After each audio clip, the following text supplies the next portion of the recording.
This podcast is rated R for restricted. Under 17 requires accompanying parent or adult guardian. Mission 250.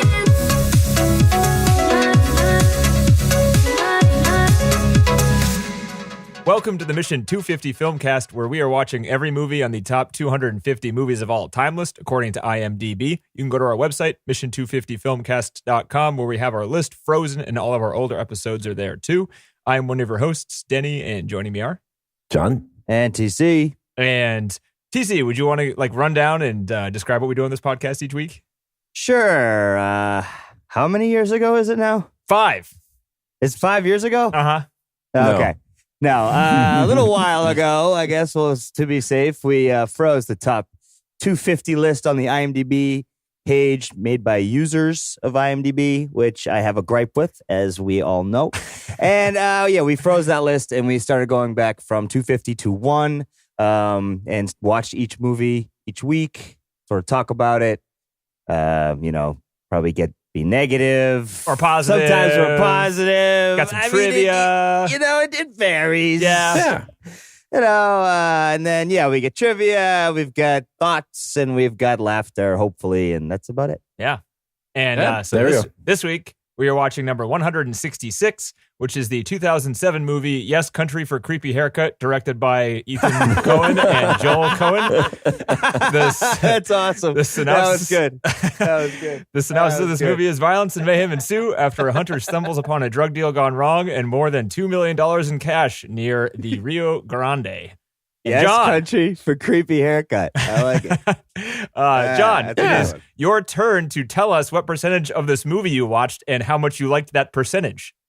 Well, I watched 200% of this movie. What? If we count, given that this is the second time I viewed it. Oh, right? I thought you were counting both eyes, but yeah, that makes sense. No. Now I was talking about how much of this movie you covered your eyes during, but go ahead. Oh, that, yes, because relatively new audience listeners, I am a wimp. I'm a sad, wimpy person who will leave the room if it gets bad enough and watch from the kitchen, peeking around the corner. Yeah.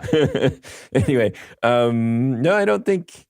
Was there any eye closing on there? There definitely had to be. Yes. The surgery scenes, the self-surgery. Oh yeah. That's always self-surgery is always a little hard. It makes me a little squeamish. Dig in your own leg for bullets, whatever, bullets and pellets. shrapnel. Yeah. Tasty. Yeah, the I could do without the self-surgery. That always goes a long time. Bone splitting out of the arm. That was like, that was, the bone that created, not only you try to cover your hands with your eyes, but you try to bring your knees up to provide additional coverage to the eyes. You go full fetal position? Jesus. I almost did that one. That was bad.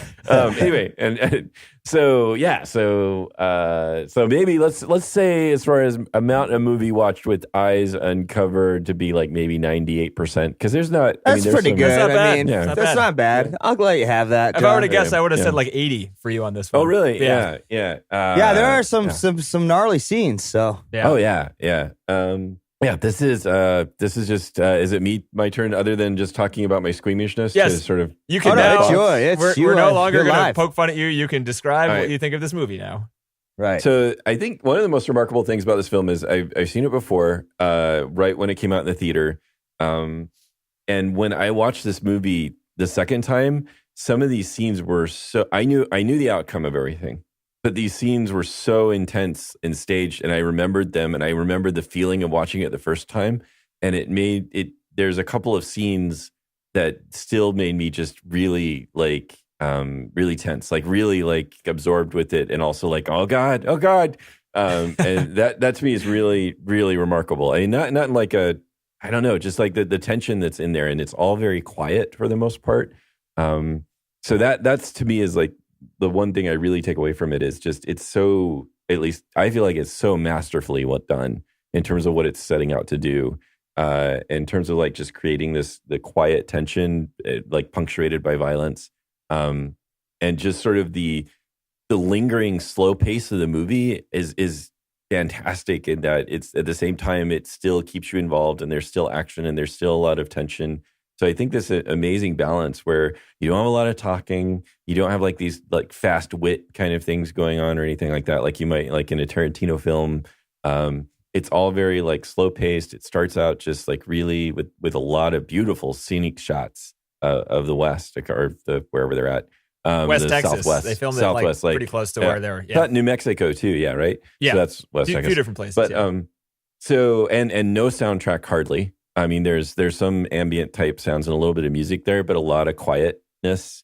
Yeah. And everybody's fantastic in it. I think, like as far as all the actors, I hadn't made the Stranger Things connection, so that was kind of neat when I saw Brolin. They're like, Stranger guy, Stranger Things. Stranger guy? Things. He's the detective in Stranger Things. No, he's not. He? No, No. Shit. Really? Yeah. Wait, what? That guy's like a tall, fat Josh Brolin from Stranger Things. I swear, I thought Josh Brolin was the detective in Stranger Things. Yeah. Oh, no. Darn. I'm totally wrong. Yeah. Oh, well, I mean, at least you had a moment of fun. Yeah, I'm glad I didn't run into Josh on the street and be like, I love you, Stranger Things. Josh. Or the other one, He'd the, be the like, tall fat guy is like, I love doing No Country for Old Men. Yeah. What? Thanks. Wait, what? What's the name? Okay, anyway.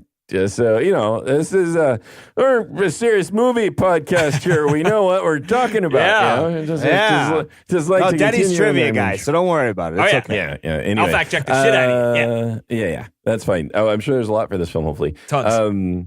Anyway, so yeah, I think this is like for what it is, it's just so well crafted and there's so many great moments. And Brolin's character is really good. And just I feel like every decision and shot is carefully made and it feels like there's a purpose for the way they do things. And I like that. And maybe some people don't like that about the Coen brothers. I don't know, but because it feels too crafted, but it gives me a sense that there is reasoning behind what they do. They like meticulously decide what they're going to do. Like when the Brolin's character is killed off screen, they thought about that and that's the way they wanted it to be done. And so it makes you think about it. Then it's like just wow. Like, why would they do that? Right. And exactly. I was like, oh, that's right. He fucking dies. I forgot. Yeah. And he dies off screen and you think about it and it's like because that's just the way it hits you, right? I mean, we were like, we're all preoccupied with Javier's character, with Anton coming at him and all this other stuff that's going on, and he's going to die off screen. And it's something else there's like a sense of like randomness. And not from who you thought it was going to be from. Yeah. No, I know. And he almost got away from fuckface there. Yeah. Right, and So close.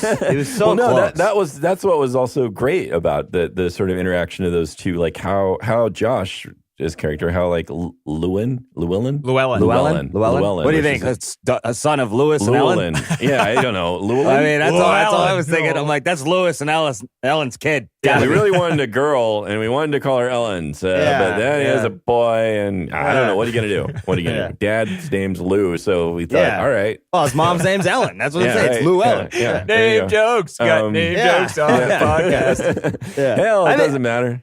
I think the moral of the whole movie is if you're going to steal money, steal a little bit. Don't take the whole bag. Yeah, no. The moral of the movie is that's what I was thinking. That's a really good idea. Yeah, it's a good idea there. Don't take water back to the dying truck graveyard drug deal. Don't do that. Don't just take the money and take a little bit, enough, and then run, and then they'll assume someone stole it from the group, and then you're not going to get chased. Yeah. You know, this is Teachings of a Criminal by TC.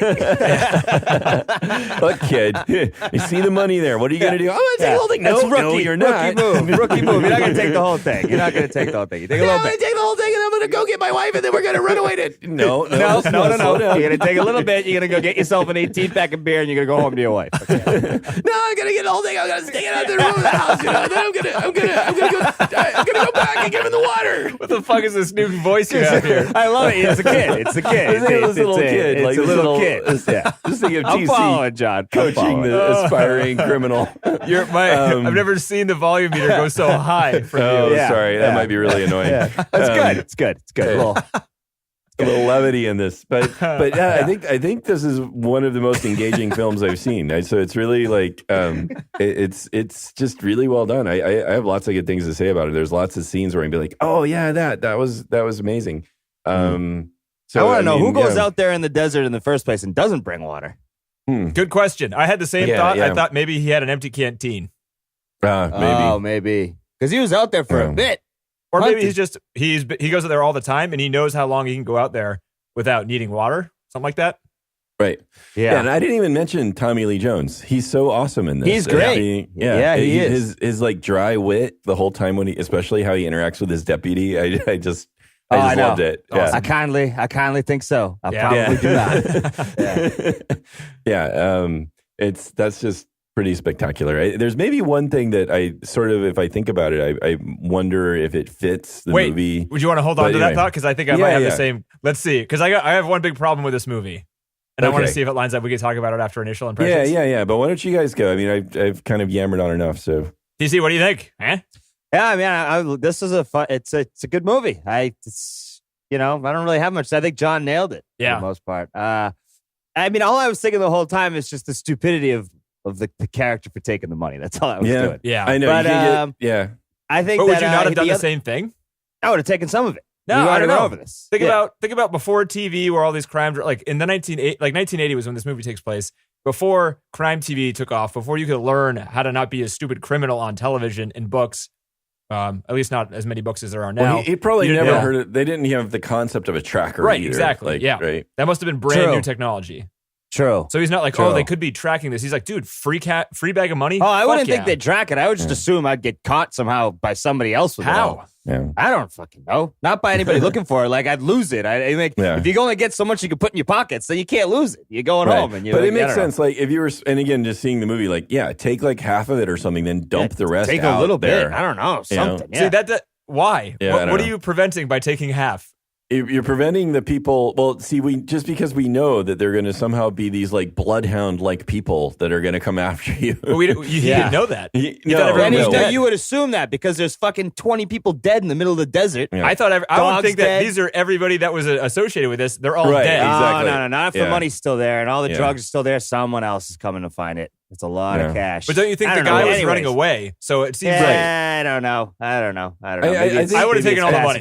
I just would have taken it. I think. And you would have been, at the hotel with the shotgun, and then you would have got killed. I would have died so much earlier than the whaling. You would have died. You would have died so much earlier. With anybody, I wonder. Again, you don't know. Josh's character doesn't know that this guy is the killer that he is. So when you're offered that deal, look, your life or your life and your wife's life, you pick. Fuck no. Right. Exactly. I don't want to guaranteed die. Fuck that. I would definitely say no, because he thinks he's a badass too, because he probably is. I mean, he had 2 tours in Vietnam. He's done well. He did well for himself, considering, right? I mean... And he almost got away with it, as you said. It was just the freaking mother who couldn't keep her mouth shut. Dumb. I mean, doesn't she always play that role too? She's awesome in that role. She was in Donnie Darko as that like annoying old lady. She always plays that role. It's her perfect face. Her face is perfect, and her voice. It's just great. Cancer. She's so good. Oh, I got the cancer. I got the cancer. You know how many friends I have in El Paso? Who do I know? 0. That many. Your husband's no good, and I got the cancer. And she was kind of right, unfortunately. But this movie is good, man. It's like you said, John, it's well put together, and I didn't miss not having like a score or any kind of music. Or had you seen this before, TC? Yeah, I've seen it. Okay. I've seen it. The weapon that he uses is menacing. Like the idea that you could kill someone with, like the one with the that kills the cattle, the cow killer thing. The pneumatic air gun. Just step out of the car for me, sir. Just step out of the car for me. And he knows something is up, but he's still like, I don't know what the hell. And then he's dead. Like, what? Yeah, he's exactly. dead. Yeah, terrifying. And that conversation between Tommy Lee and the guy about not being if there's no bullet, and there's like you're telling me there's a hole and there's nothing inside. Like it's funny. Yeah. It's a good flick. It's such a guy's flick, though. You think? Yeah, I don't know. What did Naomi watch it? She's seen it before. She thought it was pretty good. Okay. Yeah. I guess maybe that's just me being a gender fucking, misogynist piece of shit. It's starring all men, and it's called No Country for Old Men, and it's No pretty much a movie about violence. It's what I'm saying. Okay, there we go. Thank you for saving me from that. No. I mean, the Carla Jean. I mean, she has kind of the one sort of like she stands up to the guy emotionally in a way. Oh yeah, that was good too. That moment was awesome. Yeah, in a way that was like a victory. She's like, I need to sit down, and then she does, and right in front of him. That scene turned my stomach. Like I feel so bad for her when that happens. Yeah, she knows she's dead. She's so there's like these. I think like again, this film. It doesn't do anything cheaply. It's like, and it gives these characters these Except moments for one of thing. really.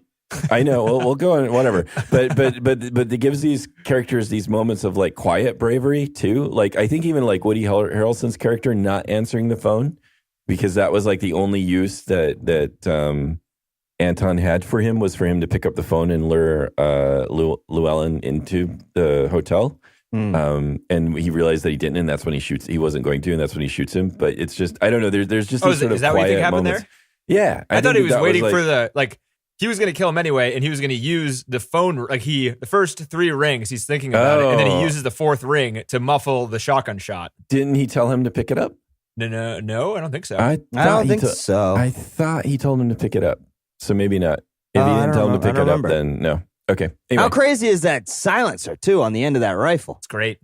Looks awesome. Whether or not it does, is that a real thing? Silencer on a shotgun. It was described in the book when it was written. It didn't exist in 2007, but 2014, I was reading that they actually invented a silenced shotgun. It doesn't sound like that one, but it acts well, no, because that the same didn't even way. sound silent. Yeah, it still sounded like a shotgun. More silent than a freaking shotgun, though. I guess, yeah. But they have that now, so that's a real thing. Gnarly gun, man. Scary. Yeah. I agree with you guys. This movie's great. This is the 4th time I've watched it. I think I enjoyed it this time the most I've ever enjoyed this movie. It's kind of weird. Like the first time I watched it, I was in a really bad date. I think I might have mentioned on another podcast. I brought like a first date to go see this movie back in 2007. Bad fucking idea. I was just, I was reading reviews and it was like, this movie's fucking great. It's going to win all the Oscars. I was like, cool. I'll be cool. I'll bring this girl. We're going to go watch this movie. And then we watched it and walk out. I'm like, I don't want to even talk to you right now. That was such a dark, depressing, violent movie. And I'm pretty sure you hate me for bringing you there. That's fine. I would hate me too. Right. So I've kind of had that hanging over me. There's a couple tough movie. Not a happy date movie for sure. No. But as like time goes on, and what I did a couple times this time too to help me out is I turned the subtitles on probably 4 of the scenes. I don't know if you guys did that or needed to. Or if you think that you understood everything, all of those. No, I didn't do that, but yeah, there are a couple scenes that I just never understood. In particular, the scene with the I think he's an old cop who's crippled and in a wheelchair. And he goes and makes it's towards the end of the movie when Bell goes there and gives him like a cup of coffee. He's the guy with all the cats. You know what I'm talking about? Yeah. I thought he might be like his brother or something, or he was his old buddy, I think, and he ended up getting shot. It sounded like and getting paralyzed. Damn, which is the story. Yeah. And you, because I doubt you guys, if you're anything like me, understood most of what happened in that scene. That scene is pinnacle to the movie. Pinnacle. Really? Yeah. What he says towards the end, and I'll get to it at some point, but he says something about how, how Belle, the Tommy Lee Jones character, the entire movie is just waxing on how things are getting worse. And the world is, it's time for him to leave because he's too old and all this stuff. So he thinks that as an old person, he thinks the world is getting worse and the young people are getting worse. Yep. But what the guy says is that back in 1909, this one of his uncles or something had a bunch of Native Americans come to his house and just cold-blooded murder him for something small on his porch and watch him die. And he's this stuff has been going on forever here. It's just that you're getting old and no country for old men. Ding, ding, ding. He says the name of the movie. Ding, ding. Roll credits. No, that's what's really interesting. Yeah, again, it's and that ending, man, that ending is powerful. I want to talk about that because I don't quite understand that. I don't quite understand either. I'm glad you're saying that because I watched it twice. I was just I'm not really sure why this was the ending. I know generally what the metaphor is supposed to be, but the precise imagery of it is confusing to me. Specifically, why we'll talk about that. We can talk about it. We can see. I agree. It might be a little vague. I just like the emotion of it. I like the almost sense of his father going before him and lighting the way, sort of kind of thing. I mean, anyway. And honestly, this movie is so unique in its format that the first time I watched it, I was caught off guard by the last scene. I was not paying attention to the dialogue in that last scene at all because it's over. What? Yeah, and I was like, wait a minute. Fuck, what did he just say? What did he just say? No. That happened to me now. That happened to me when I watched it this time and I had to rewind. I was like, I have no idea what that was about. I was looking at my phone or something, being like, it's like, this is a boring scene. Oh shit, the movie's over. Shit, that's the end of the movie. I think that's too bad that I missed the point of that one scene then between him and his old buddy, because that was kind of one sort of criticism I felt initially. It's like, no. People have always been bad. They've always done bad things. We have newspapers and television shows right now. They get to tell us about all the bad things that are going on, but it's not like it's new. Right. You know? I think True. it's just like the feeling of when you're older is scarier because like you can see death on the horizon. So like the idea of death is scarier to you or something. Plus you're not as strong and you're not like able to keep up with all these young, crazy assholes. Right. Yeah. It all seems like beyond your beyond your understanding. Yeah, and your mind is like, slower, so you like maybe it's harder to think like them to understand what these new pieces of technology. Like you were in the new technology when you were younger, but now there's even newer pieces of technology coming from places you don't understand. So I mean that happens to everybody. So I mean that's kind of cool. It's kind of both, I guess. Right. It's the title of the movie, but which is it is. But I didn't. If that was the purpose of that scene, I didn't quite get that either. So he says particularly he's like, this country out here is no good place for old men. Right. Yeah, that's true. So he adds a couple extra words, but he pretty much says the title of the movie. Yeah, pretty much. That's true. probably a bit of a tell there. He's hard as fuck to understand. Yeah, so, it's a bit slurry. Yeah. Yeah, he's old. Yeah, he's old. Yeah. And he's from in West the country. Texas. West Texas. And, it's for no man. He really likes to not move his lips too much when he talks. He just like... Nah, he's good at that, though. Yeah. Nothing wrong with that. I thought everyone sounded awesome. West Texas accent, great. Yeah. Oh, no. All of the accents. And I like... There's a simpleness to some of the characters, but it's not done... Like even Brolin's wife, I mean, there's like a simpleness to them, but it's not patronizing or looking down on them or anything like that. It's pretty, again... It's accurate, I think. Exactly. That's what it feels like, and it feels respectful of them. And what's crazy? Yeah. You mentioned her, Kelly MacDonald, the actress. Have you ever heard her talk in real life? Oh, no. Scottish. Oh, really? Very thick Scottish accent, and she kills the accent in this movie. That would really freak me out if I just see her. Dude, look it up later. It's weird. Yeah. It's awesome, too. Interesting. Yeah. That's kind of like House or Idris, too, right? Like, they have really good American accents. Yeah. Yeah. Nicole Kidman does it a lot. Yeah. Yeah. It's kind of wild how they're able to even do that, because I couldn't get rid of this Bostonian bullshit if I tried. You know who can't do it? Cumberbatch. That Cumbersnatch could never do it to save his life. Cumbersnatch. What? I mean, what? He did he had a normal, he had a regular old accent, didn't he, on as Doctor Strange? He didn't like it? His voice was, but his like enunciations were, but like the timing of his thing sounded very British to me. Yeah, but I guess so. He still spoke. Yeah, the pronunciations were good, but the the way of speaking was not. The inflection or whatever sounded very American, but I guess he still sounded too smart. Yes, way too smart. So yeah, John, what did you think? So first of all, I guess TC, if you were to guess what part me and John, if it is in fact the same part, have a problem with in this movie, would you have any idea of what that part might be? Were there any parts of this movie you were just like, what the fuck? What is going on here? And then there's never an answer for it. Does it sound like we're thinking of the same part, John? So one of the things I was thinking when I first watched this movie and I started seeing it again, I was sort of gnawing at me about this idea of like, no, people have always been like this. And I wonder if that's going to be the point of this movie, I'm going to be annoyed. So it makes me sad I didn't catch that towards the end that they were saying that wasn't quite the message. Yeah. So that was more the annoying thing I was alluding to. But I know that there was something nagging at me that I can't remember now, where I was like, wait, what? But I'm not sure now. So I think the water scene where he brings the water down, we already talked about that. That's a little stupid. But I thought the scene that makes absolutely no sense, and I went back and watched it a bunch of times. There's a bunch of stuff written about it, and I don't like any of the answers for it. Is the scene where Belle is going to the hotel room where Llewellyn Moss was killed. Right. And he's standing outside the door, and it cuts to a shot of Shigure standing inside with the shotgun, and then he goes in, and he's not there. Right. And the window is locked, and he's not fucking there. What the fuck? Right. Huh. Was it a total? Was it a? Yeah. So John, I think I've read all of the possible theories. What do you think it is? And then I'll tell you why you're wrong. And there's no good answer for this. Go ahead. Well, I'm trapped, aren't I? Yes, you are. But I want to hear what your brain is telling you. No, I totally agree. All I thought was like that. What happened was he did his usual be in the next room thing. That's what I thought. So, I know he was already in that room. He had already searched and apparently gotten the money from the vent. So then walk yourself through the logic, John. Why would he go into the other room? Right. I don't know. So I don't think I caught that. Yeah, because he definitely 100%. Sorry, go ahead. Sorry. No, I was just thinking, what if like Josh did the same trick he did and pushed the money way back into the vent? And I'm making things up here now, but whatever. And Anton knew that was his trick, so he goes to the next room to get the money anyway. But then you already see that the vent was unscrewed. It was unscrewed with a dime, which is Anton's thing. Yeah. So Anton was in that room, period. That's 100% a fact. Wow.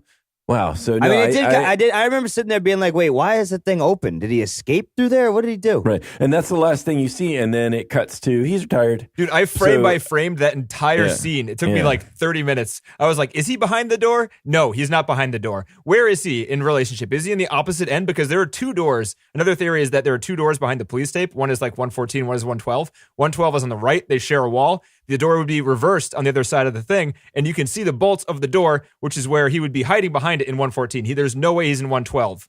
There's no way, the way the door is set up. You really thought about this. I did. I even took a picture. Right over this. This in like one of the shots in that scene is of a locked window, and I couldn't even tell like what I was supposed to be looking at. I was like, is that locked? I've never seen a window lock like that.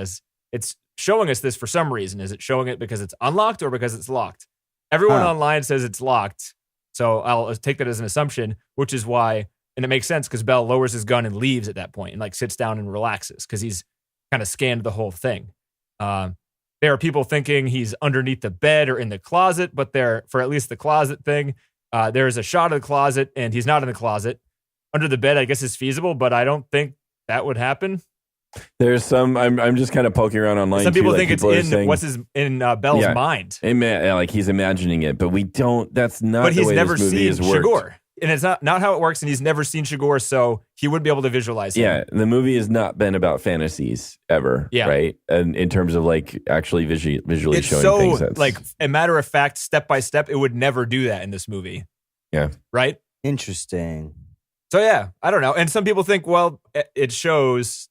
Everything on the screen appears to be on purpose. And I agree with that. And I think that this scene also is like that. So is the intent to confuse you and have us talk about it like this? Like, I don't know. It's obviously, I mean, it has no say, answer, you know? No, other than, I mean, like so other people are just like, well, he was in another room. So that's dumb, that was it. but that's wrong. I mean, I glazed right over it. Didn't even notice. Yeah. Really. I just thought it was weird. Maybe in another room waiting for his wife to show up. But he was gonna but it kill her showed too. the hole in the lock with the light shining through it. So it was in that hotel room, and it was in that hotel, and it was in a room where he had blown the lock out. Yeah. And it was in a room where he thought that someone was going to come in because the look on his face means I'm about to have to kill somebody again. Right. Yeah. So again, where was he then? I don't know. Nowhere. The scene doesn't make any sense. He was in another room, I guess. It could be a part of the fact where like you could say, I don't know. Where does he get all of his guns? I don't know. He's kind of a murder magician. Maybe he just can like disappear whenever he needs to. Yeah. What I did is I just went like, oh, he must have been in another room and moved on. That was it. I don't know. That you could see though, this movie is so meticulous. Like I went through right? the scene where I'm catching myself because I just said, they do everything on purpose, right? Oh yeah. I mean, there's a scene where I went through just to map it out in my head. The first time Llewellyn tries to get like the second hotel room, I'm pausing it and looking. The numbers on the doors match up with the map they show you. Like it makes sense. It's not just like, oh, I get the idea of it. They're showing it to you specifically. This is the number of the door. You see Anton Chigurh go into the room that he rents, and you can see the number on that room, and he looks at the map to see exactly where it is. And it's like the same type of room. So the door will be on like the same side. The interior will be the same, which is what he's doing. He's like mapping out to see how he has to bust in there to kill people because he has an idea of the layout of the room. And like all the room numbers are there. You can see them like briefly. I had to like freeze frame and like frame at a time just to make sure it made sense, And it does. Yeah, right, so I think there's no way that scene wasn't intentionally confusing unless they didn't, I don't know. There's no way. No, that's not their style, right? That's what's so great about them. So that scene just kind of like this movie is so linear and unique, and then there's that one scene, and I just don't know what to make of it. Yeah, and I mean, I remember the lighting from the bathroom when he opens the door kind of matching that shot from right where he was sitting in the bathroom, staring scared, too. I don't know. Yeah. You're right. So also, though, I mean, you could say, like, so I'm reading one that's like, notice that the crime scene tape is actually covering two doors of the hotel room. Right, that's what I was saying. Yeah, there's 114 and 112. Yeah. Right. Both of those could have had their locks shot off. Did you see if they were both shot off? You weren't or was listening one to me. lock intact? Right. You weren't I'm listening sorry. to me. He said they were intact. I'm sorry. I'm trying to read here while I'm doing that too. Sorry. So right. my defense against that is that You're you right. can see when you have the shot of Shigor inside the room where the bolts are on the door. So you can see where the door hinges, and the way the doors are set up next to each other, those two rooms would share a wall. So the doors would hinge opposite ways, but the way like they shoot it from an angle where the door would hinge from the way that Bell went into. Jeez, you got into this one. I did. Deep dive. Well, there's a lot of work. There's a lot of thinking on this. I'm sorry, man. I apologize for not listening to you, but I was just trying to poke through it as well. Not the first time I've had to explain myself twice. It's fine. Yeah. Wait, so what happened, Denny, again? So there's this part in the movie where Shigor is hiding behind the door. He's in the bathroom, Yeah. and the thing's going one way, but the other thing's going the other way. Yeah. No. Yeah. So, yeah, I don't know. There's no real answer to it. It's kind of weird. People are talking about it on the internet, or they were like 10 years ago when this movie came out. 11 years ago. Holy shit. That doesn't seem like that long ago. God damn, time goes by sucks. fast. You also mentioned, John, slow pace. Mm-hmm. Do you think this movie has a slow pace? It's a pretty nominal pace. I would describe it as slow pace. What I feel like, though, is that it doesn't. I think it's pretty fast. I think it's just dialogueless, which is tricking you for being slow. It's not that. It does it takes its time with whatever it wants to take its time with. I don't feel like it rushes you along either. I think it's just like perfectly paced, actually. So like you've got like, there's a lot of shots of scenery like in the film that are just like letting you absorb the location. As people might move in and out of it, that's probably how it like allows the action to keep going. It has this great combination of not being rushed, but everything, or not feeling rushed or happening quickly. Like you get, like it's one of the great things that a slow film, for example, might do is give you a great sense of atmosphere and place and allow you to just sort of sit there and absorb whatever the locations are or whatever the atmosphere is. This film does that, and yet it also, the action feels like it moves quickly. So it's this great combination of the two. So and I call it slow. It's not that it feels slow either. It just like it has all the benefits of a slow-paced movie without all the downsides. Yeah. I guess. I don't know. If that makes any sense. I mean, it pretty much moves thing to thing. I think it moves faster than most movies, to be honest, because I find myself tired. But maybe it's like the pacing of characters when they move is slow too, because they do walk kind of slow. But they talk nonstop when they're moving that slowly. Mosey. And when other things are going on, like every quick shot is of something you need to be looking at because it's a part of the scene. That's true. True. They never do like a shot where it doesn't add to what you're seeing. Like I never noticed watching this movie as super critically as I did this time, that shot of the locked door frame. Like I'd say 50% of your screen is a lock on a window. Do you guys even notice that? No. But they're deciding to do that, right? Right. You know? And it's showing you something. I had to look up what I was looking at, but like it's the kind of movie where that it's important that you get that information from whatever shot you're getting. Yeah, so like the cinematographer Deakins says this on the Wikipedia that he's like he's saying there's like maybe only dozens shots that weren't used in the final film because there was so much planning that went on. Like he said they only used like 250,000 feet of film, which is, I don't even know how you measure that, but he said like normally a film that size would be like 700,000 or 1 million feet of film. Like it's like precise the way they do that. And the other thing is that they almost never use a zoom. He said he didn't even carry a zoom lens with him unless it was very specifically for a specific shot, because if the camera is moving in, it's planned. It's not like they go into edits later and make use of the zoom or anything like that either. It's like everything is like planned out the way it's going to do. And if there is going to be something coming in, it's because the whole camera is moving into the shot as planned. That's pretty awesome. So they're saying no zoom lens, meaning they're not zooming during the shot, or do you need a zoom lens even for like a non-moving zoom shot? And they don't use that. Right. Like the camera itself is always the thing that moves. He was just saying he didn't even have one with him unless there was a very specific shot scheduled for that required it. I wish I don't know what that means. I'm very confused. So what I think is like they just plan the shots out and storyboard them so that the camera itself, it's not like, oh yeah, zoom in there, frame the shot, just as if they're not thinking about it. Like you set up the camera wherever, and then you can zoom in or out depending on what kind of shot you want. No, they frame it perfectly with zoomed all the way out, and then they move in with the camera moving. Yeah, so they place the camera. They know where they want the camera at all times.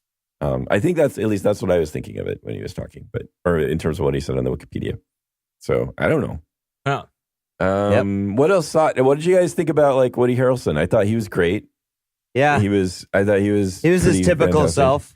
Yeah. I sort of feel bad we didn't get to see what his skills were. Not many, obviously, because he didn't last too long. Yeah. Yeah, I know. He did just track, walks up. He did track him to the hospital first. Took me 3 days. He tracked him, and he tracked he was able to find the money bag. So you sort of saw some skills like that. Not his assassin style skills, or whatever he had in comparison. Because he just walks up some stairs and he's already lost. Yeah. I thought he was good. Yeah. And again, another character whose death you don't get to see, I think. In fact, you don't see Woody's death. You don't see Brolin's death. You don't see Emma's death. You can kind of see Woody's arm flailing around. You hear him and see his arm, but you don't. Again, it's not focused on, unlike a lot of other characters' deaths where there's a lot of focus sometimes. It's a good way to like not show those deaths. I mean, at least for Woody's, the violence in my head, like the violence they do show and then the violence they don't show is just horrible. Like it's so. Right. I don't know. Where would you guys rank this in the most like realistically? I don't know what this kind of violence looks like in real life when it's happening. Yeah, true. But like, holy shit, this is what I think violence looks like when it happens in real life. Just really fast and brutal, bloody and violent. Like the scene where he goes into the hotel room and shoots that guy. I noticed for the first time this time in like that half-second shot that he blows the guy's forearm in half. Half. Oh, I know. I was like, oh, horrible. Boy. No, that I saw. I remember seeing that this time again too. And it was so fast, but it looked so fucking real. And I was like, that did look shit. real, man. Ugh. Like such a violent, scary movie. Terrifying. Yeah. To think that there's a person out there that is that psycho and good at getting away with it too. Yeah. Like, oh. So what kind of like movie would you call this? Thinking about horror, like being scary. What kind of movie Thriller? is this?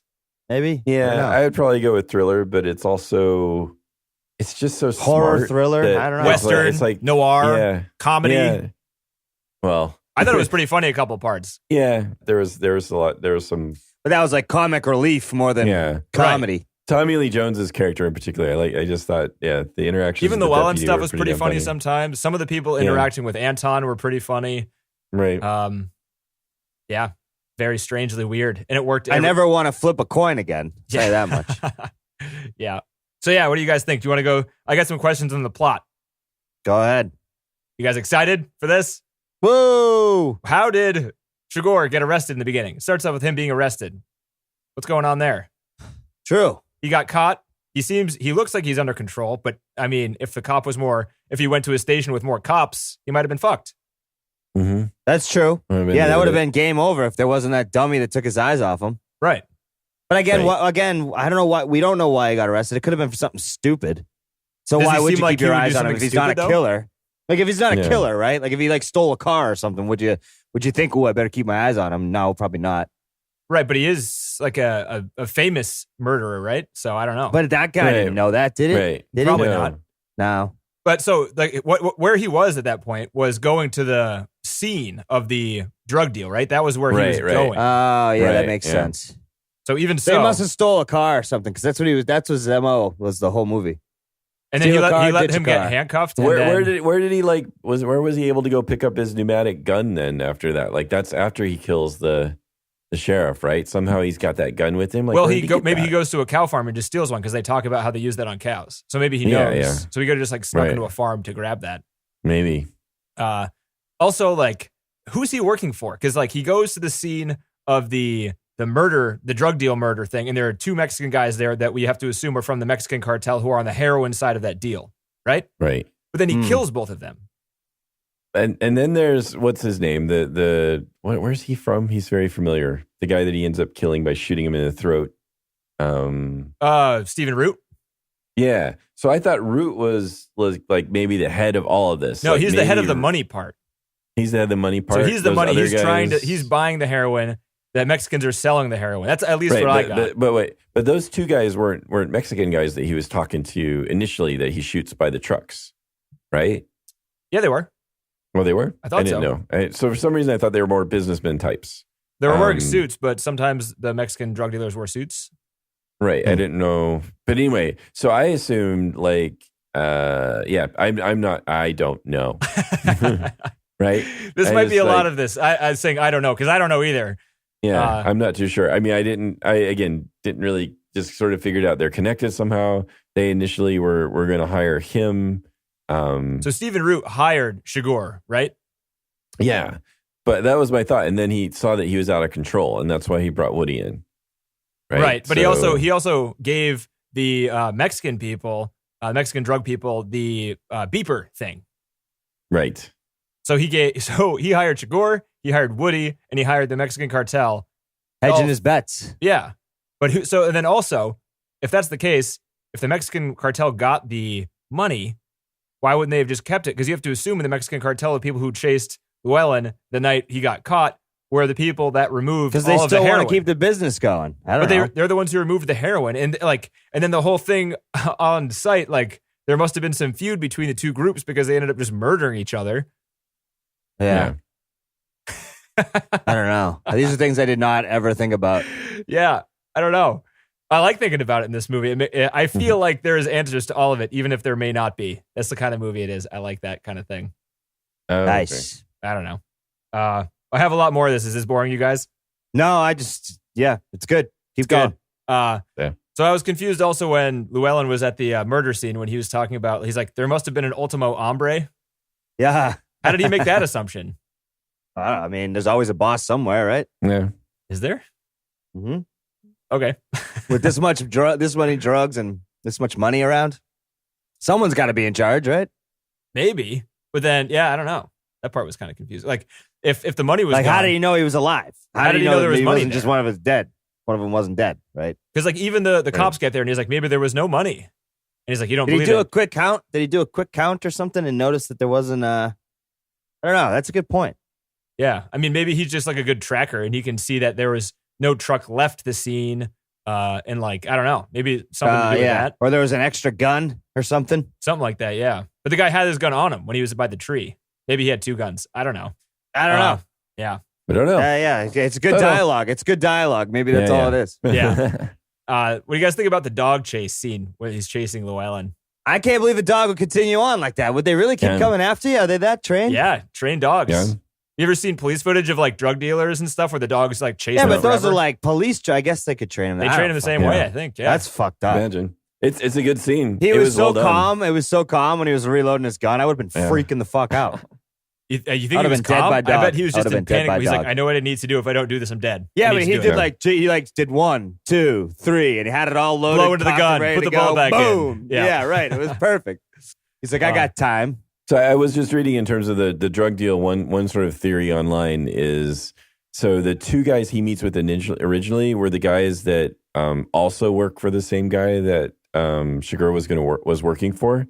But Chigurh was told to kill them as well because they screwed up the drug deal. So they were part of that initial deal that went wrong. So they thought that he was their buddy because he was on the same side. But he was also told to, as soon as he got the transponder that he needed from them, to kill them because Jeez. they had screwed up. Wow. Oh, is that from the book? Maybe. I don't know. I'm just reading like foraging around online for those answers. But possibly, I'm sort of half interested in reading this book. Although every time I try to read a McCormick novel, I get really depressed. So I've read this one, and this movie won Best Adapted Screenplay. Mm-hmm. I don't think anybody read the book that voted for that. Not in a bad in a bad way for the award. This movie is exactly the same as the book, to the point where the dialogue is almost like is the exact same. The plot is narrated. So the only difference I would say, and it's a pretty clever little thing, but it's not worthy of Best Adapted Screenplay, is in the book there are separate chapters that I think are written in like italics or something like that. Something to make them look different from other ones, and they are kind of like a narration through newspaper articles of bad shit happening. And the way the movie does it is great. It has the Bell character, Tommy Lee Jones, kind of reading a newspaper and talking about what he's seeing in the newspaper. So instead of having like a voiceless narration, which the book kind of has, it gives it to him. Yeah. Which is cool, but also it doesn't change much. All they pretty much did was have that one idea and then delete a bunch of dialogue and scenes from the book. Yeah. And maybe I have no idea, not being a member of the Academy for some time now. They're not readers, John. They're not readers. Right. Well, I don't know what the spirit of that award is. It's just like, was Was it a really good script and was it adapted from a book? Not necessarily whether it copies the book or doesn't copy the book, but that's all their criteria are. I think you need to kind of give credit to how they adapt it, you know? So I think that's maybe a nuance of the award. I don't know, but it's a fantastic script, regardless of whether where it came from or how much it was copied from the book, right? Yeah, but that's So more I of a think- book. I mean, I don't know. I agree with you, but it seems more like a book award than a movie award. Possibly, but but just might be it might vary the way you interpret that. It just means you have scripts that are totally original and you want to separate those out, and then you have scripts that are written from book, and that's a different category because they didn't make it all up themselves. So you just have these two separate categories, and it's not really about doing a good job of the book adaptation. It's just based on. Okay. Right, exactly. But I don't know. That's just throwing that out there. Oh yeah, that makes Again, I stopped paying my dues years ago. No one will talk to me anymore. So what happens. You don't get work for a couple of years. You don't have enough money to pay your dues. I know. And yeah, I know. Did you guys notice that when Shigure went to the what's his name's Llewellyn's home, he didn't bring a gun?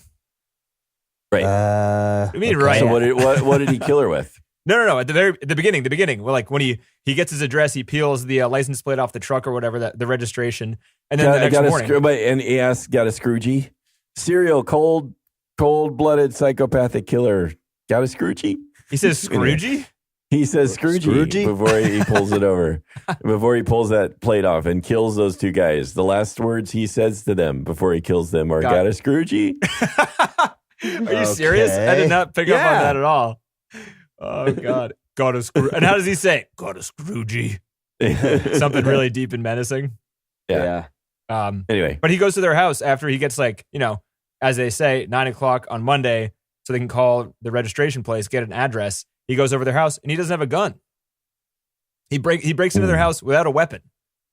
So if they were there, was he totally expecting them not to be there? Was that the thing? Possibly, yeah. Right, that's a good point. He was expecting them to be long gone. Yeah. Maybe. Again, just knows that. So he sits there and drinks his milk. And then Tommy drinks the milk. He drank the milk that the killer drank. Maybe he's trying to get a taste. He's trying to be like the killer. Yeah, the killer didn't use a glass. Yuck. Oh, it's still sweating. There was also, I wrote down a note here. What a day for the phone bill to come. Like in a pile of mail day, freaking phone bill. And he just gets to go through all of it. Yeah. Yeah, he could have rummaged around if it wasn't just the mail there. Maybe it'd be on the table or something. Who knows? But yeah.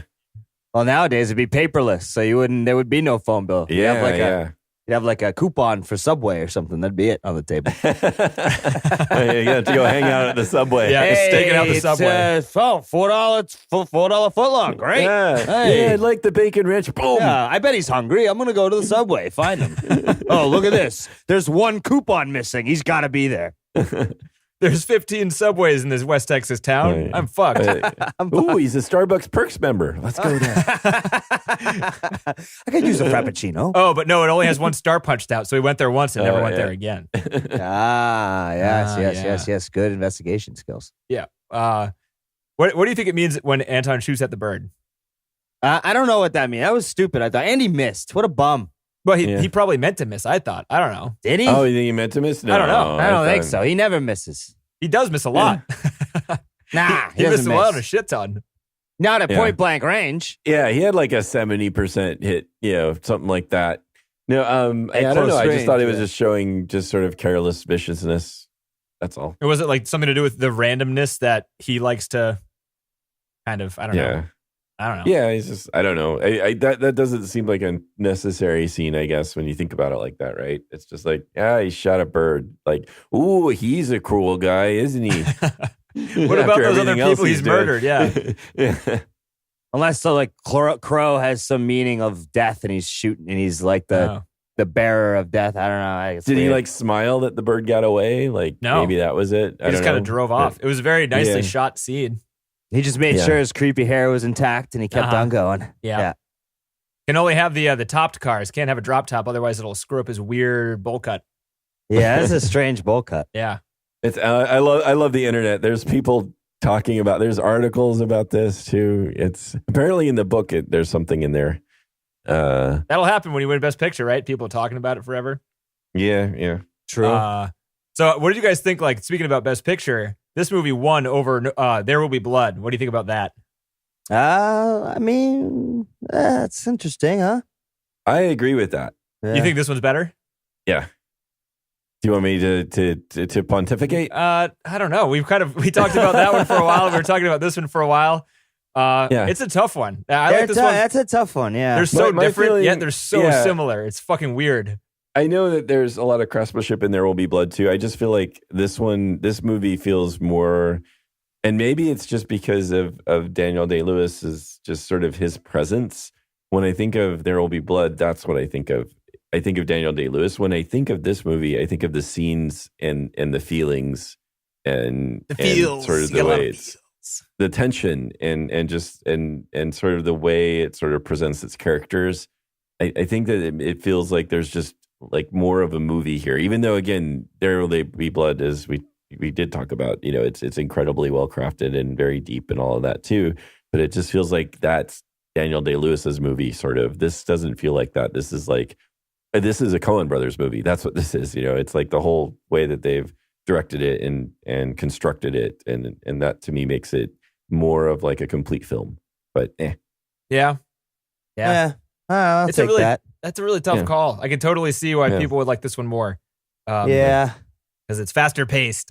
Than it does. Yeah. It does move faster. Yeah. But man, those scenes at the first were great. Like the beautiful like scenic shots of the Southwest were really amazing. Oh, and it's great too how they have the beginning is static shots, right? Static shot, static shot, static shot. After about 15 of them, one static shot slowly turns left, and it's a cop car, and that's when the movie starts. Like it's a slow pan to what you thought was just another static shot, and then you're into the movie. It's so smooth. It's awesome. I guess it reminded me of like Dog Day Afternoon. How you think like, this is just another, candid shot of the city, but nope, these are the main actors. We're in the movie now. This movie has not a lot of similarities, but it has that realistic feel that Dog Day has. And it has that sense of trying to really put you in a place and understand the setting and the people in it. That's something that I really like about a movie doing. Yeah. We know what's going to be John's number one come the next 50. Oh, man, maybe. Spoiler alert. Yeah. When Anton is driving around aimlessly with his little beeper, he has no idea where the money is. And then he just happens to hear a beep. And how lucky is that? When he drove to the fork and he went right instead of left? Yeah. I don't know. And it seemed lucky, like the way they were cutting it too, in between the two scenes, it seemed like the beeping started very close to the money. Right. Like if you're Llewellyn, like just drive, just like go to like all right, I got a half an hour. Over, let's stop. right? I'm tired. I got to rest at this hotel a half an hour away. Yeah, no, seriously, go far. Go to Utah or something. I mean, he won't be able to find you. Yeah, you have enough money there to last you anywhere. Yeah. Go like 4 states over and you should be good. Or I'm telling you grab like 10 wads of those the cash and you just go home. No one's looking for you. There's that. Don't take the water back. Again, if you start down that road, you can be like, hey, but whatever. So the another part I didn't get. So we already know that Llewellyn likes to dwell at night, right? Because he gets up and brings the water back. The scene where he's by himself in the hotel, gets up in the middle and goes like, there's just no way. And he gets up, opens the bag, and starts looking through it.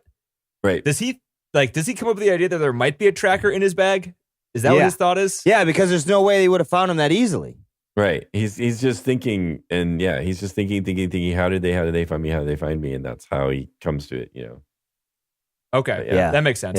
Yeah. That's what I thought. I like those scenes. I liked how they. I like the sound during those scenes is fucking unbelievably good. Yeah.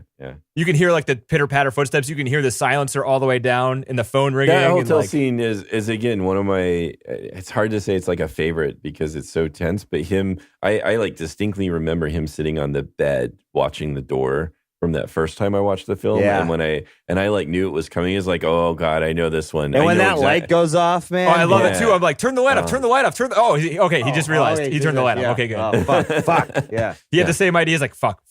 Oh shit, the light's on. All right, it's off. All right, here we go. I mean, while you might question like some of their actions like that, but in the. No, I thought that was good. I thought like him, No. the delay. I mean like not going to Utah or whatever, Oh, but in the context of the scenes themselves, the characters are very smart. And I like that too. Like, not very smart, but they don't do overly stupid things except for bringing the water to the guy. That was pretty Right, damn stupid. exactly. Yeah, And that you, was can't, you can't just, I mean, it tries to explain it away by having the character go, I know this is stupid, but I'm going to do it anyway. And you're like, well, that Yeah. doesn't really count as an excuse. Come on. It's still really, really stupid. Yeah. And you know the guy's dead anyway. You saw how much blood was coming out of him. He's definitely not alive right now. Right. Maybe I could see, even if it was like he just got back to the house and he's like, all right, now I can go get him some water. But no, wait until the middle of the night. But they're just trying to show a little bit about what he is. He's like, things will nag him. It'll nag him to the point where he'll act. It's kind of hard, too, to try to think about what his thought process was, because by the time I realized what he was doing, he was being chased. So I never had a thought of like, oh, of course he should have gone down there because he was going to get chased. So I don't, it's hard to separate those two thoughts. Yeah, you can't have the chase without him going down there, and it's a pretty damn good chase. Yeah. So there we go. I wouldn't give that shit up. So yeah, go down there. Yeah. Fuck you, Llewellyn. Get down there with that water. I want to see you run into the river. Well, I get shot with a shotgun. I got to kill a dog. No, get going. That's your job. Outrun the truck, dude. Do it. When he's being chased out of the hotel in that scene there, he jumps out the window, runs around the hotel, runs back into the hotel, and then out the back door. And then Anton is waiting up above the back door, which he ran out and around and through and up and like out the back. Right. Does that make sense? Like he figured he must have figured him out that he would run out the other side. I don't know. That would be tough. He didn't want to be out in the open because, damn, he seemed to be a pretty good shot. I think maybe that in some ways that makes the most sense to go right indoors as soon as you can, because then at least you're not out in the open. But you're going back into the hotel where the he would have fucking got murderer away is. further if he was out the front. Yeah. Right. But he goes back in so we can see that the other guy was dead. He knew that. Why did he care? He should have just fucking booked it. No, I know he didn't care, but we get to have that scene. But yeah, I don't know. It does in some ways. He could have just ran straight off, right? And after getting out of the window, I don't know. Well, and what were you thinking? Yeah, what are we doing there, Llewellyn? I thought the way that Woody finds the case was a little bit too convenient. A little bit. Not too bad. I mean, he's also a Vietnam vet, so the tracking is supposed to be top tier on him, but you know what I mean? And he must have known he walked over the border. Right, yeah. Well, he's just thinking how, like, he knows that he would have to get rid of the case before he got through the checkpoint, I guess. Right. That's what he was thinking, because otherwise he would get questioned about it. And if anybody saw the money, everything's up. So his thought was like, all right, he has to get rid of it before he goes over the border. So let's go look at the crossing right before the border. Yeah. What would he do if he was injured? He would hop up on this thing, hold on to the pole, and look over there it is. I'm a freaking genius. There's no other way you're going to throw it over the fence. So, yeah. There are scenes where, like, just more ordinary people are confronted with these characters, which were also really, I thought, nicely done and interesting. Like while he's crossing the border, asking for the guy's coat, and how they respond to that is like, or at first they see him all bloody and they're like, whoa, dude. Yeah. Yeah. The mariachis were also.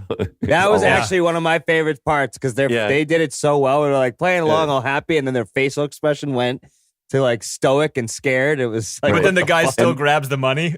Of course, because you want the money. Yeah. Right? You need the money. But how it's like a beautiful shot almost where it pulls back and you see him like, it's almost like a Renaissance kind of thing, how he's reaching out for the money. And that's just amazing. But I like that. I also like that happens like maybe 3 or 4 times in the movie, like where you have these ordinary people also like somehow just coming into contact with these characters that are going through this stuff and their reactions, like the kids on the bikes at the end of the movie, where they're like, dude, your arm is coming out of your fucking skin. Yeah.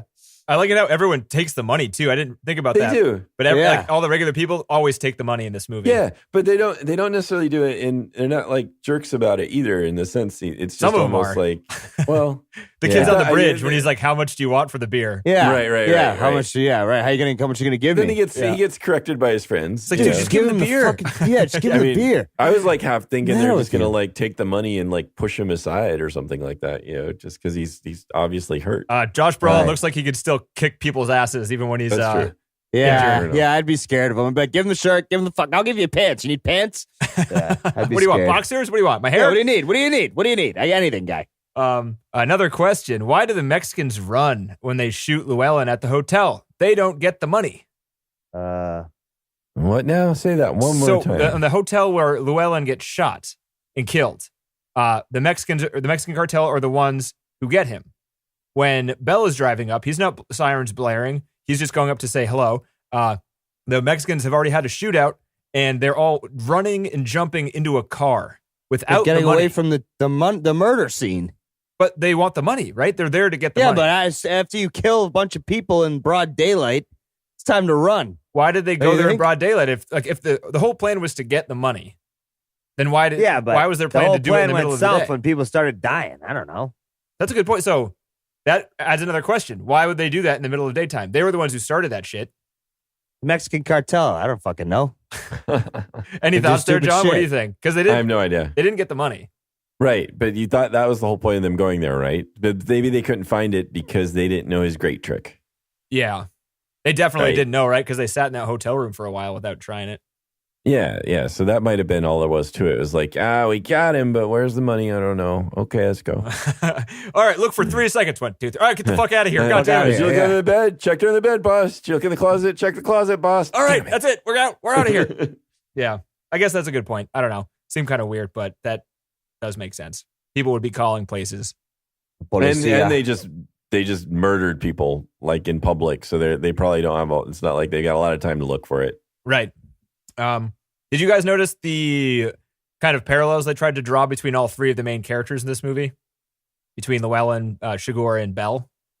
There was a scene. So at the very least, they tried to draw a parallel at the very, very beginning of Llewellyn's scene where Chigurh says, "Hold still, please." And then he kills that guy. And then it cuts to Llewellyn pointing a gun at a deer, and he says, "Hold still." That was the first line of dialogue he has. Yeah. So there was that.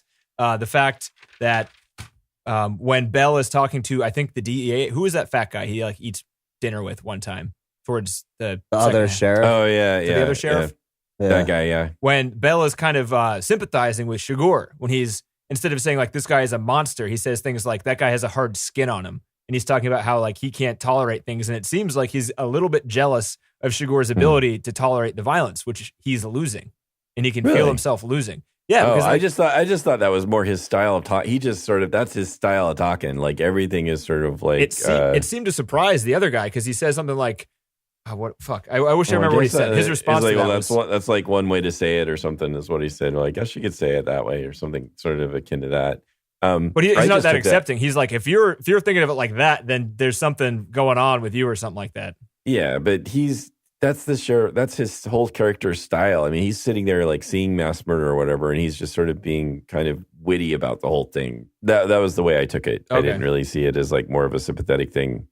I didn't know. And again, with the hold still shot, it just seemed more like that was a lot for a transition kind of. And making the point, I think not necessarily saying they're the same kind of person, but that they're both in a hunting situation. That's Chigurh's character, kind of a hunter of men, and that just what it tells you more. It tells you more about Chigurh than anything. Just that's kind of his. I keep saying Chigurh. Is that even right? Because pretty soon then I'll just go with Chigurh because I might as well just say Shakira. You could say sugar, like Woody. Yeah. Or no, sorry, like Llewellyn. Llewellyn says sugar. But anyway, so that was So I wrote down a quote of the end of that the very last couple of lines from that scene of that guy, the crippled guy with the cats. Is crippled allowed to say? Is that fine? I mean, I don't know. I don't know. Yeah, sure. Shit. The handicap. That's probably not. He's fine. He's not disabled. The disabled man in a wheelchair with all the cats. Yeah. He says, so he's trying to convince Bell. Bell is he's getting all emo on it, being like, "Oh, the world's too scary now." And he describes the whole story about that guy killing himself. And he says, "What you got ain't nothing. We all get what's coming. It's not all on you. That's vanity." So he's saying, if you think that you're in control of your own destiny, that's, you're wrong. You're wrong, and that's selfish of you, and you shouldn't think that way. People die at random times all the time, always have. The world's not getting worse, and you're thinking about it from only your own perspective and not looking at it from a worldview and a historical view type of thing. Yeah, that seems makes sense. Yeah. I wish that was delivered more clearly because I think, So 2 more scenes I want to talk about. Do you think he gets away, Chigurh? Probably walks away. Probably does. He seems like the type of guy that could have a broken bone through his skin and be fine with it for 2 weeks.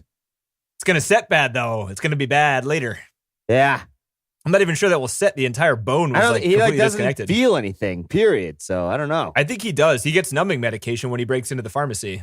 Oh, true. But he's just really good at it. Really good at tolerating. He knows it's not worth anything to like. Well, he doesn't want to mess up the hair. Oh you yeah. know? Right. Yeah. And his eyes. I think he has a lot of eyeshadow on in this movie, so he doesn't want to mess that up either. Got it. The last scene, the dream.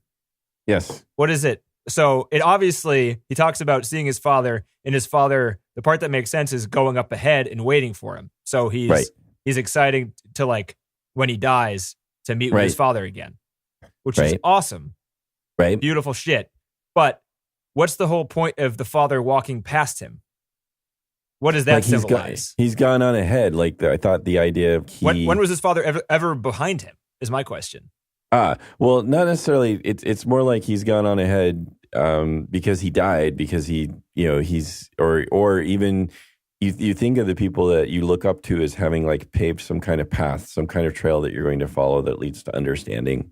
It's not necessarily like he was behind him, but he had gone on ahead. Like there's this, you look up to them, or you think you're going to follow in some kind of path, and as they have, and you assume they have some kind of understanding or enlightenment that you're also going to get as you follow the same path that they did. So I agree. That's what I was thinking. So that I agree with all of that 100% until the part where he talks about how he was going up the mountain by himself, and then from behind him, his father passes him and then goes on ahead. So just like maybe this is just a stupid point I shouldn't think about, but I thought it was like a really nice metaphor the entire way, except for like, well, why was he behind? Right. I think it's more. Yeah, I guess that's a good point. I mean, why would he be behind in the first place if it's sort of like all this metaphorical thing? Because then that sort of breaks the metaphor, I guess. But then, I don't know. I mean, it's a dream, so you always can sort of like, dreams can be a little disorganized, whatever. Yeah, that's true. Or it's like the mountain is life, and he's going slowly, and the father's faster at it. I don't fucking know. He's right, but the father was and, like, if it was life, the father should never have been behind him. Right. Yes. And that shit borders on poetry, and that poetry doesn't make sense anyway, so that's fine. Yeah. Okay. Yeah. That's so you guys have any more thoughts on this movie? That's like all the plot stuff I wanted to go through. I have had probably 10% of thoughts compared to you two, so I'm done. This movie's fucking worth it, dude. I think this movie is great. Totally worth thinking about. And then, what did you guys think of the "and then I woke up" ending? Because I thought that was killer. So the first time I watched it, personally, I didn't. I like I said, but watching it now, he's almost on the border of tears. Right. That last shot, and it's fucking great. It's so hard to see, but like his eyes are quivering, and he's like his arms are shaking a little bit. Yeah. It's amazing. It's I also didn't notice that. Yeah. Interesting. Not surprising. I mean, it's such a weird ending to a movie. Yeah. But there should have been a scene beforehand of like Joel and Ethan Coen standing and be like, all right, pay attention to this scene. It's the last scene of the movie. It'd be like the Quentin Tarantino. Okay. Yeah. Okay. It's gonna be a shot coming here. Yeah. Everybody pay attention. Okay. Hey, it's gonna off be your phones. awesome. Off your phones. Off your phones. Everybody, off your phones. Quentin Tarantino, Chapter 5. There are 6 minutes left in this movie. Is the subtitle of the chapter. Yeah. Oh shit! Only 6 minutes. All right, this is gonna be important. Really, pay attention. Yeah. Right. Yeah.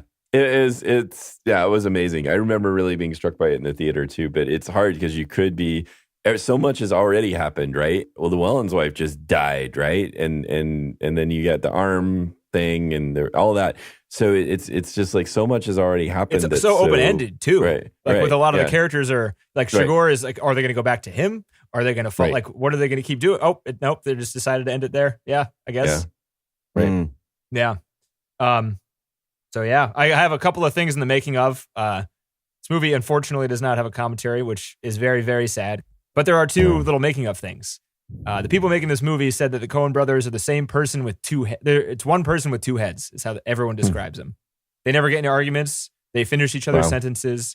They flow like ideas off of each other. They're apparently very nice guys, very easy to work with. They take suggestions. They're very. Brolin is quoted like in the Wikipedia though as saying that maybe that's the case, but they also don't give much feedback. So like Brolin and Javier kind of thought they were going to be fired throughout the film. He said just because they didn't really tell them much as far as how they were doing, except for one time when Woody Harrelson flubbed his lines and they said that's fantastic. Let's keep that. Oh, that's funny. Yeah, that was in the wiki. He said in the making of that they would take, maybe this is after the movie, so his point of view changed. But they were saying like they would take suggestions and be like, yeah, do that. So maybe he's like, wait, is that good? And they're like, yeah, do that. And he's like, shit, I don't know if I should do that. Right. It wasn't like, wow, that's great. Nice job. All right. It wasn't that kind of stuff, apparently. But I don't know. And that's just one quote within the Wikipedia. Huh. They have like the same crew of people, the Coen brothers, in like every single movie, like the costume people, the makeup people. All those people are pretty much the same. They have Roger Deakins for most of the movies they've been doing. So it's mainly just and they have a lot of actors that kind of repeat themselves. They cool. said, a lot of the people said when they go to a set, it's like, oh, family you haven't seen in like a couple of years. Oh, nice. The hardest part of making the movie were the subtle period piece elements, because like they said it would be easier to do a period piece from the 19th century or something like that because you just change everything. But in something like this, where it's like kind of recent, but is definitely not modern, there are things like cars you see now that are old, but they need to be new. Like not fancy old cars that have been upkept. You need like shitty old cars that have been upkept somehow. They redid the entire actual Mexican border crossing thing. Like they redid that. They got permission. I don't know how they did that, but it was the actual border of Mexico. They redid the entire sign to make it look like like from the 80s. Wow. Built it out of steel, added lights, like all that stuff. They did that. The first scene of violence, were you guys, I mean, the violence in this movie is incredible. They talked about in the making of how they did the first scene where he chokes the guard with the handcuffs. Yeah. Would you have any guesses on how they made that look so realistic? No. Guy was terminal, was going to die anyway. So, sacrificed himself for the movie art form. Yeah. You are right. Isn't that disgusting? Forever. It's so... Javier Bardem has said he was scarred since the filming of this movie because of that scene. They had to actually wait until the very end of the shooting to do that scene because Javier needed to go in like hiding for 2 years afterwards. Whoa. Wow. Did you believe me? No. You think that Javier Bardem murdered somebody on camera? No, I didn't know you were going. That's where you're going with. Sorry. I thought you were more back Factland in terms of the emotional. But no, I was talking like I was in Factland, but I was trying to be, I see. I didn't know that part. Gotcha. Yeah. No, he had a harness and a fake neck on, and the handcuffs were also fake. Everything about it was fake. The only thing that was real were the guy's face and like the bottom half of his body, and then Javier Bardem's face and hands. That was a menacing face, wasn't it? Oh yeah. And almost like a smile. Almost it is. Yeah. Just like in a trance. It kind of looked like he wanted to not be in the situation. Because you think someone who loves murder as much as he does. Yeah, like a grimace. Well, he's like, this is not the way he'd like to kill people.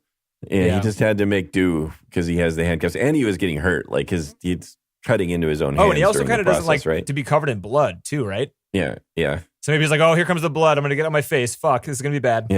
Yeah, he's always like wiping blood off his shoes and things like that. Yeah, closing the shower curtains. Like meticulous. Yeah, that, oh man, that was a good shot. I like that one. Man, that was, because you knew what happened, Oh yeah, you can see the splash like on the inside of the shower curtain. Right, but that was just the whole scene again, just so like well crafted. It's like thanks. Yeah, the explosion to the pharmacy where Javier Bardem like blows up the car, walks in. Yeah. Not a composite. Absolutely no digital visual effects whatsoever. Real explosion. Real explosion during the take of all of that stuff. Shit, meaning the glass shattering and everything. So that was all set up. Yeah. Like the glass was set up to shatter. All real. Oh, wow. But the explosion didn't set it up. Like, right. Imagine having to hit that line, like hit that walk and make the face and not be scared. And oh fuck. They had footage of what it looked like right before and everything, and it was frantic. It was like there were like stunt guys standing all around the car. They had like the fire ready to go. Their Bardem was like on his cue. All the people inside the thing were like already acting to be like consumers and stuff. And then they called action. All the fucking guys like booked it away from the car. Like little thing in the gas tank is on fire. And then they're like, all right, fucking action. And then he like walks in and it's timed perfectly. And blows up. Wow. And he continues on. It doesn't cut there. He goes on, opens the gate, all the same shot, walks behind the counter, starts grabbing the pharmaceuticals and stuff. Holy shit. Imagine the celebration they had after looking back. Seriously. Yeah. Oh, man. Yeah, that shot was That's incredible. A one take, like, must, right? Yeah. I mean, they're not going to do that again. I wouldn't think so. That car wasn't super nice, but I mean, it was on a real street, so it wasn't like a set You'd have to or have anything. multiple of them. Yeah.